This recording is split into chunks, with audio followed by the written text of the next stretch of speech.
Hello everybody and welcome. In today's video I'd like to show you all of my winter creative plans, and I have many, so get comfortable. The winter season for me is much more about relaxing and calming down and taking it slow, and not hibernating, but allowing myself to take it a little bit easier, to stay in a little bit more, to concentrate more on my creative projects and my inner life, and spending more quality time with my partner, sleeping more, and just sort of, taking it easier, I think. And there's something about the winter season that sort of calms me in that there's a lot less going on in terms of holidays or work obligations for me, but also we're gaining daylight every day, which makes me happy, and the quality of the light is changing. It's not as damp and orange and dark gray, it's a lighter and brighter gray like today, and there's just a sort of brighter quality to it, which I think is conducive to wearing more blue colors because it is a little bit more white instead of yellow light. And then I live in Paris, or I live in the suburbs of Paris, and I work in Paris, and so Paris is a very blue and beige, or like slate gray, blue and beige city, and so in the wintertime I want to wear more blue. I don't know, I think that where you live influences the colors that you see very often that you want to wear. And so that's what that brings out in me. So I have lots of winter projects to share with you today, but if you're new here, welcome. My name is Sarah. I am originally from the East Coast of the United States, but I moved to France in 2009, and I've been here ever since, living and working. I am now a dual American and French citizen, and I do think that these two cultures influence my style and the things that I make. That's why I mention it. And on this channel, I mostly share my sewing projects, but also a little bit of the other creative endeavors that I've been dabbling in, such as knitting and embroidery.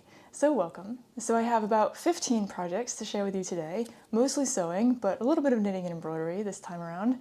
And so get comfortable and let's get right to it. The first project is one that's going to take me a very long time and that might eclipse the rest of my winter projects, but it is the Bella Loves Pattern Grace Coat that I would like to make in this cornflower blue, half wool, half polyamide fabric that I found from Sacré Coupon, which is a shop based in Paris. And I just love this fabric. It's not very soft, but pretty thick and heavyweight, perfect for a coat.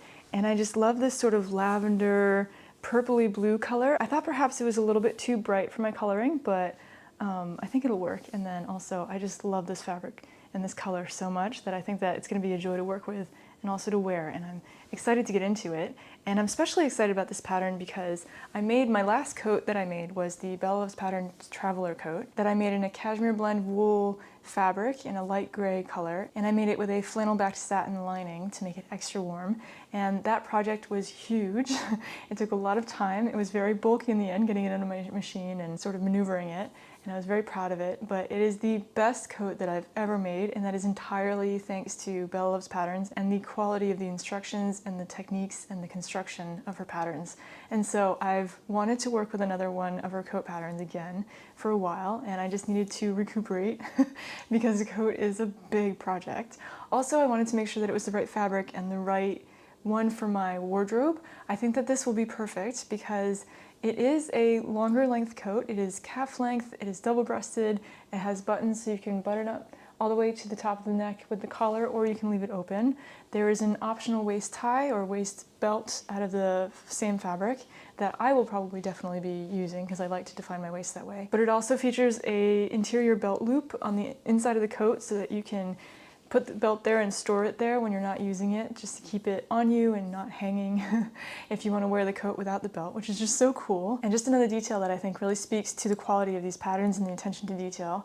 And then there are just so many details that I love about this coat. For example, the welt pockets. I absolutely love the look of welt pockets, especially diagonal like that. I think they're really elegant and beautiful. And then this pattern also features a vent in the back for mobility and dolman sleeves that create a really soft, rounded shoulder and a gusset under the arm for mobility. And then it has just so many little details that make it really special. For example, it does feature a lining and instructions on how to insert the lining, and I know that it's going to be really cool techniques, and I know that the interior features are going to be really well detailed and lend a professional finish and professional techniques to my sewing, which I'm so excited to learn. So yeah, this is going to be a pretty involved project. I'm really excited to get into it. I think it took me a few years to recuperate from my last coat project. I think that this one will fit really well into my wardrobe. So I mostly wear my trench coat in the spring and the early fall, and then I have my traveler coat for my heavy-duty winter coat.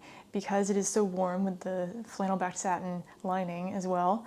And I think that this one is going to be definitely more of a winter coat, but more for late winter, early spring, because I won't be using a flannel backed satin lining again. I'll be using just a regular coat lining.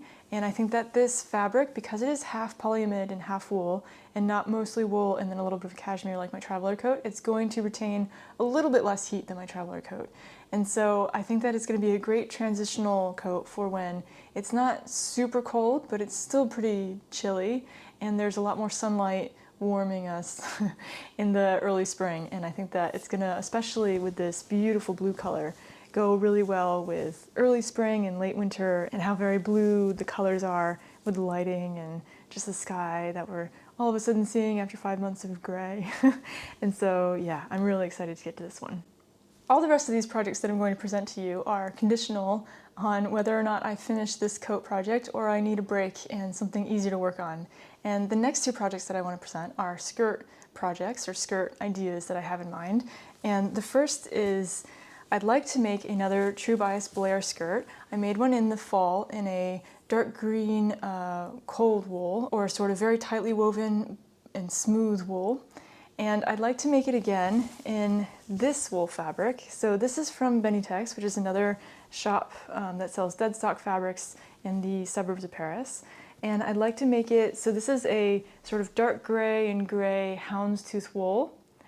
And it is much stiffer. So you might have seen me working with something very similar in the fall season with a sort of dark brown and gray check to it, or houndstooth pattern to it. And I just love this pattern.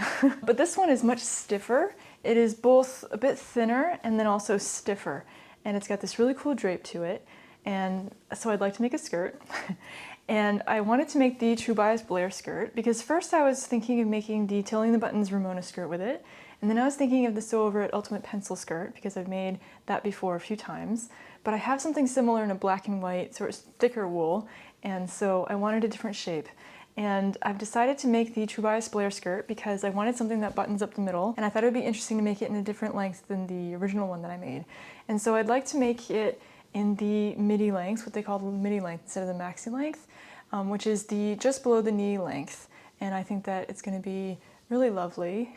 I think what I like about this pattern is that it's really flattering around the hips and the waist for me. I think that the sizing works really well. I made it in between two different sizes. I can't remember which sizes. I'll put it up on the screen for you. But I graded between those two sizes, and either it's my grading or it's the pattern, but it's just so smooth, that line, that it's just really satisfying to wear. And I'll be making it without the patch pockets because I'm not a big fan of patch pockets, and I think that if it's not in a stiffer sort of jean fabric or a twill fabric, then it doesn't really work. I don't think it would work very well with this houndstooth check in the wool. I think it'd be too much. And then I was thinking of making it with sort of either black buttons, like shiny black buttons, or buttons that blend in with the fabric a little bit better. But yeah, I love this pattern. I think that it's really lovely and the shape is really cool, and I don't have any button-down skirts that aren't jean skirts for the winter time, and I think it'll keep my legs nice and warm. I will be adding a lining to it like I did with my original version in the dark green. The pattern doesn't feature a lining or lining instructions, but I added one in my last version. I will definitely be doing that again because this is very scratchy wool. It will stick and it will scratch. And yeah, I think that that's going to be a very satisfying project. I just love these colors, and I think it's going to be really lovely to work with. I think I'll just have to pay attention to match up the houndstooth pattern along the side seams if I can, and make sure that the fronts match across the button bands. But other than that, I think it's going to be relatively simple, and yeah, I'm excited to get to that. The next project is another skirt project, but I'm not sure if I'll get to it, and I might change my mind about it just because I'm not sure about the fabric. So I'd like to make a Tilling the Buttons Ramona skirt out of this pink corduroy fabric that is 100% cotton, and that I purchased at Benitex as well, the same fabric shop as the last fabric. And I think my hesitation is about the fabric color. So when I purchased this fabric, it was advertised and the picture showed it to be a dusky rose. But for me, this is much brighter pink than a dusky rose. I was imagining something much darker, And I'm not sure about this sort of almost bubblegum pink color. But I really want to try making this pattern. I want to try making the mini length version because this Ramona skirt pattern is one of their newest patterns. It comes in 2 different lengths. It comes in a pencil skirt below the knee length and then also a mini length. And I like the length of the mini length version because it's not too short, not too long, and then the shape isn't too A-line and it isn't too form-fitting either. It's sort of in between the two and it's got a really lovely curve to it. And then I really like the details. It's got a lot of sort of shaping details. It's got 4 darts for shaping and then also a gently curved waistband for a nicer sort of flattering line on, for example, my waist is smaller than my hips and so that usually looks pretty nice on me. And I like the vintage details as well. I think I will put the little vintage flaps, button flaps on the front as well. But yeah, I'm not sure about this color. I think it would go well with, for example, the top I'm wearing today. This is the Helen's Closet Elliott sweater that I made in a dark gray double knit fabric. I think that they go together pretty well, but that is just so bright pink. I'm not sure about it, so let me know what you think. I'm wondering if there's not a way that I can dye it myself to make it a dusky rose, but I doubt it. I might end up just giving this fabric away or something, but yeah, let me know what you think. The next few projects are more sweaters and cardigans for wearing not only to work like the last 2 skirt patterns that I showed you, but also on the weekends and casually. And the first is another Helen's Closet Elliott sweater. So if you watched my fall makes video, you know I made 4 this fall season. I love this pattern and this is one of them that I made this fall. I think that it's just perfect for elegance and a casual vibe at the same time. It's perfect for me. And so I'd like to make it in this off-white, what's called Angora fabric. It's a double knit fabric. It's not made of wool or Angora at all. It's just very soft. And I found it at an online haberdashery based here in France called Rascol. And I have 1 meter and it's just really, really soft and lovely. It's got a slight sheen to it and it is half polyester and half viscose.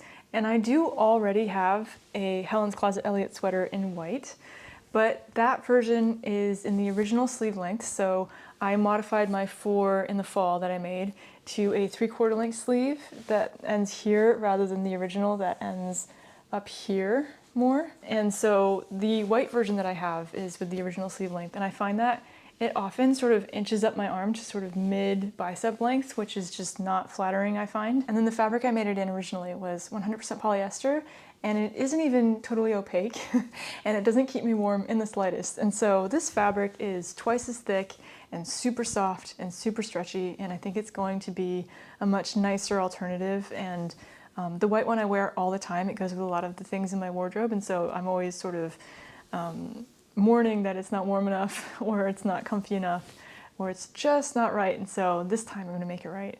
And it's a very easy project. I can cut this out and sew it up in a few hours, so it'll be a great sort of refresher when I'm getting really frustrated with the coat pattern, which is definitely going to happen.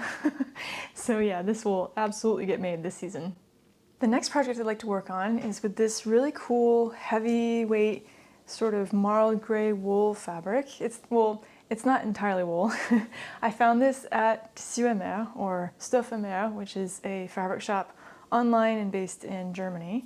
And it's got a really open weave to it and a really cool drape and a lot of stretch to it. And it is mostly polyester and acrylic, but it has 8% wool content and it's sort of fuzzy and a little bit itchy, but that's okay. And I'd like to make a Helen's Closet Blackwood cardigan with it. I think that it's probably the loosest woven fabric that I've ever tried making this in. I will have to stabilize it around the neckline, sort of the neckband that goes all the way down to the hem. But I think that it's gonna be really cozy and it's gonna keep me super, super warm in the winter season. And I think that this sort of marled gray lends more of a casual look to it, but then also the gray color will go with a lot of different things in my wardrobe. And in the end, it might be a little bit too casual for work, for example, but I will probably wear it around the house and that makes me happy. And yeah, I think that's gonna be really cozy to wear. And the Blackwood cardigan is another one that I can sew up in a few hours, and so that'll be a really satisfying quick make. The rest of the sewing projects that I'd like to focus on this wintertime are more for lounging and sleepwear. And the first is the Seamwork Leaf Sleep Shirt, which is a bonus pattern based on their Leaf pajama set. that is unisex and has a very loose, comfortable fit to it. And so I'd like to make the bonus version, which is something that they published at the same time as the original pajamas, but for members only. And if you're interested, I have a discount link to an annual membership with Seamwork if you want access to this pattern as well. But I'd like to make it in this white cotton flannel. This project is in collaboration with Minerva, which is a fabric shop based in the UK, and they gifted this fabric to me for free in exchange for an article on their website on the garment that I choose to make in it.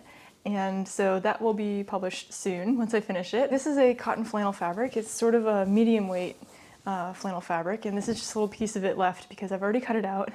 And originally I thought I would make a button-down shirt, like a very casual button-down shirt that I could wear out. But in the end, I decided to make pajamas with it because this fabric doesn't have much of a bottom weight to it. It sticks to itself, it sticks to me, it's very casual in that it wrinkles very easily, it catches everything, hair, little fabric fuzzies, dust. It's very difficult to keep clean, and so I think it would look a little bit too sloppy as something that I wear to work, for example. A little bit too casual, and I know that it's going to pill as well after a few washes, and so I want to make pajamas out of it because it's also super soft and super cozy and warm. And so yeah, I chose this pattern because I've never made a sleep shirt before and it looks really cozy, and I just love the cut and shape to it. I think it's very simple silhouette. I think that the mid-thigh length or just above the knee length is very flattering, and it doesn't feature any busts, darts, or anything because it is a unisex pattern, but because you sleep in it, I don't think that it needs a lot of shaping. And I just love the sleeves. I'm not sure, I haven't sewn it up yet, so I'm not sure if this is just the way it was photographed or not, or designed, but it looks like it's slightly A-line, like slightly belled at the hem, and that just looks so pretty. And so I'm excited to make it, and my husband thinks it's gonna look really frumpy, but it's for sleeping in. I don't care. And I found these really cool recycled buttons from Rascol, which is the haberdashery in France that I mentioned previously, that I think will look pretty good with these. They are kind of off-white, they're not exactly white, but I think that's okay. And I've cut out the size 00, so the size 00 corresponds to my bust size, but not to my hips. My hips are 2 sizes bigger, but because there is a lot of ease in this pattern, I think that it's gonna be fine, and so I just cut out a straight size 0. I didn't grade because I think there's like 6 or 8 inches of ease at the hips with the size 0 on me, and so I think that'll be fine. And so yeah, I'm gonna be working on that. I'm excited to sleep in it, and I think it's gonna be super cozy. So the last 3 sewing projects I'd like to show you are going to be all the same pattern. It's going to be the Sew Over It Edie top, which I have made many times before. I love this pattern. It's one of my tried and trues, and it's something that I adore sleeping in. And recently, Benitex, which is the fabric shop I mentioned earlier, they had a big sale, and I ended up buying a few fabrics that I wasn't technically looking for, but that were about 2 to 3 euros per meter, and so I could not resist. And so that's what these 3 are. And so they are all modal. The first one is this dark navy blue modal jersey that's super soft, super drapey, and I just absolutely love making the Edie top in really, really soft drapey fabrics for sleeping in. It's just so luxurious. And then also, because it has sort of a bateau neckline and 3/4 sleeves, and it's also very elegant at the same time, and so it's okay if I go out in them as well. If I replace my pajama pants with hard pants and I go out in an Edie top, it's fine. It's an everyday top as well, and I think that in a dark blue, it'll be even fine for work or fine for going out on the weekend, and the color lends more formality to it, even though the drape suggests more of a casual feel. And so I'm really excited to make this one, and I have 2 other colors in the same exact fabric, so let me show you those.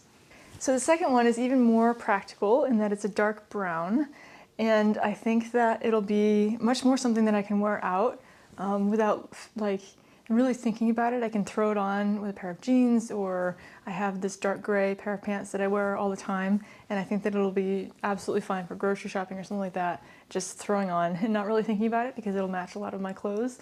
And so yeah, this is going to be more of a wardrobe staple, but also something I can wear to bed if I want to.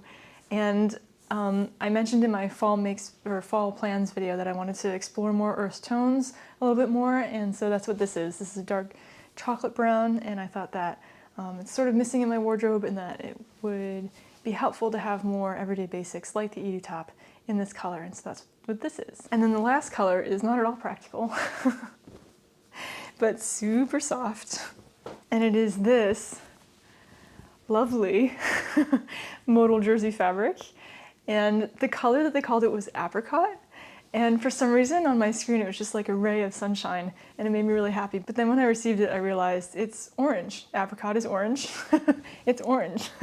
And I'm not sure if I can pull off orange, but who cares? It's for sleeping in. Once again. And so yeah, this color just makes me happy, whether or not I can pull it off. And I think it's gonna add a boost of sunlight and energy to my pajamas and what I'll be wearing lounging around the house this winter. And of the three, this is the softest one. I think that they're not all from the same place, and they all have different compositions of modal or cotton or viscose, but this one is super, super soft, and I can't wait to have this against my skin.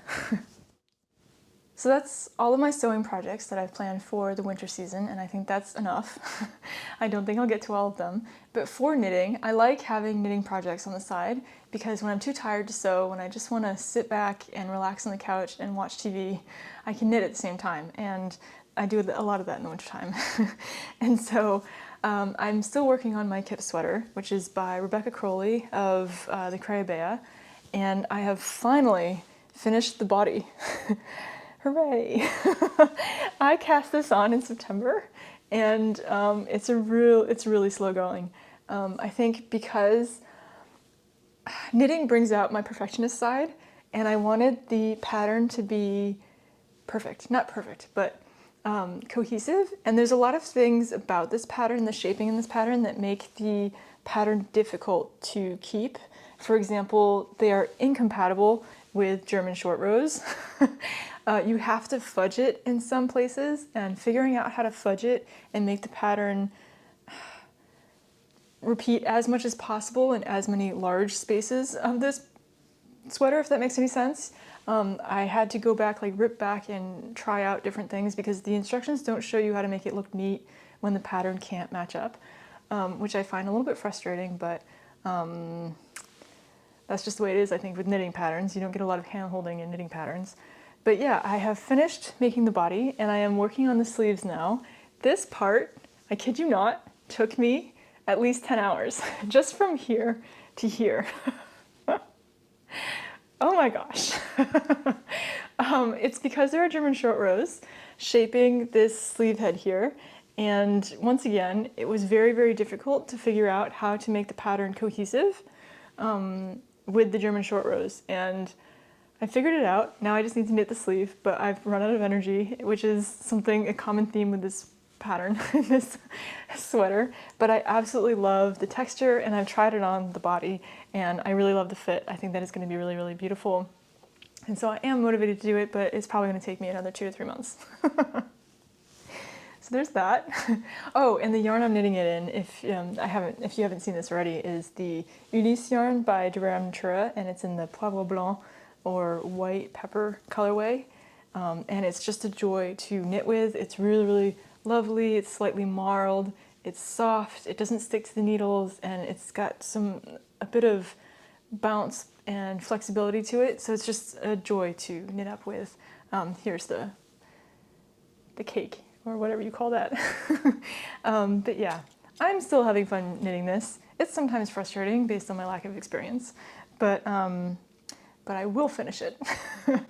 So the next project is another knitting project, and it is if I finish my Kip sweater in the wintertime before the spring season, which is highly unlikely. But I'd like to try making the Drea Renee Knits mosaic sweater, the Hey Sailor mosaic sweater, and I want to make it in these colors. So this is a cotton merino by Knitting for Olive, and they're in the colorways cream, and then rhubarb rose, which is just super pretty.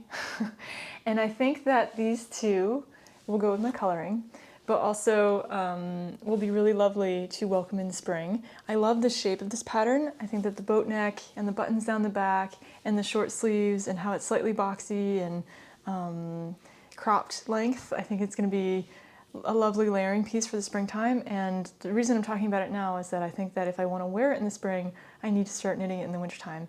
Maybe I'll cast it on before I finish my kip sweater, just to have something to work on when I get upset with the kip sweater, which happens a lot. But we'll see. But basically, I really want to make this one because it has a mosaic design to it, and I've never knit mosaic before, and I think it's going to be really cool. So that's why I picked this one, and I think that because it doesn't have full-length sleeves and it's a cropped length, perhaps it will be faster, but it's also going to be the first button band that I knit and create, so I'm not sure how complicated that is. We'll see. Wish me luck. And that's the second knitting project I'll be working on this winter, if I can get to it. The last 3 projects that I'd like to work on are all embroidery or cross-stitching. And the first is an embroidery project that I'd like to work on, and it is the Winter Bouquet by Why Not Stitching. Because it was offered as a free video tutorial and workshop on YouTube back in December, I signed up for it. I'm not sure if it's open for signups anymore, but I have the pattern and I can watch the videos in replay mode whenever I want to. I'm not sure up until which point I have to check, but I have the pattern and I do want to try making it because I've never embroidered before. I've never done any contemporary embroidery, and it goes over a lot of beginner stitches that you need if you want to get into embroidery. And so I would like to make a tea towel with this embroidery on it. I have this length of leftover linen fabric, which has this really beautiful weave to it. I'm not sure if you can see the details of that, but this is the biggest piece I could get out of it, and so I'm going to be sewing it, the hem, and doing mitered corners. I found a tutorial that I'll link below with Seamwork on how to do mitered corners to make that neat, and I think I'll place the embroidery on the lower third so that when I fold it up it'll be front and center. I'm not sure how practical a white linen tea towel will be with embroidery, but that's okay. I think that, yeah, it's going to be a lot of fun to make, and I'll see if I like embroidery that way as well. The second embroidery project that I am going to be working on is actually a workshop of traditional Japanese embroidery called Kogenzashi, which is not sashiko, but it is another Japanese embroidery technique that I'd like to explore. I'm taking it through a Japanese-French association called Tadashine, based here in Paris, and it'll be an in-person workshop in one afternoon. And I'll be learning how to make the, I think, ume flower pattern with the Kogen sort of techniques. And I think that we're embroidering a small circle so that it can become a covered button, but I'm not entirely sure. And I'm just really excited to learn how to do this embroidery because it's much more of a thick, layered look than sashiko, which is a little bit more spaced out. And I like the sort of dense stitches that it is. And I don't know how to do it, and I have no idea what goes into it, but I'm really excited to learn it. And I think that this association proposes levels starting from 1 to I think 20, and this is the second level. I missed the first one, so hopefully I'll be able to follow. But if I get this one and I like it, there's going to be many, many, many other workshops where I'm going to be able to learn different motifs and different Kogen techniques, and I'm really excited about that. So I will keep you posted on what I make and how it goes. And then the very last embroidery project that I'd like to show you that I'm working on is this almost finished cross-stitching project that I've been working on for about 2 years. This is a William Morris design called the Strawberry Thief, and it is supposed to be a bookmark. And I purchased this kit a long, long time ago. I think it was a collaboration between DMC, the embroidery thread, and the V&A Museum in London. But I love this pattern. I think this is one of my favorite William Morris designs, and I just love the colors in this. And I stopped working on this about a little over a year ago because I finished the cross-stitching part, and now I just need to do the sort of embroidered lines that detail this embroidery pattern, and I just lost motivation completely. But it's been sitting in my sewing corner for years, and I'd like to finish it and use it as a bookmark. And so showing it to you today will hold me accountable, and hopefully I finally finish this so I can get it out of my sewing corner and start using it. So there you have it. Those are all of the winter creative plans I have this season. I will likely not get to all of them, and the coat is my absolute #1 priority. And so wish me luck with that because it's going to be a big project, but I will keep you posted, and let me know what you're working on this winter season, and maybe we can motivate each other as we go. I have linked all of the patterns I talked about in the description below, and don't hesitate to like and subscribe to this channel if you enjoyed this video and you would like to not miss any future videos from me. I hope you are all doing well, and I will see you again here very soon with a new video. Take care, and bye-bye.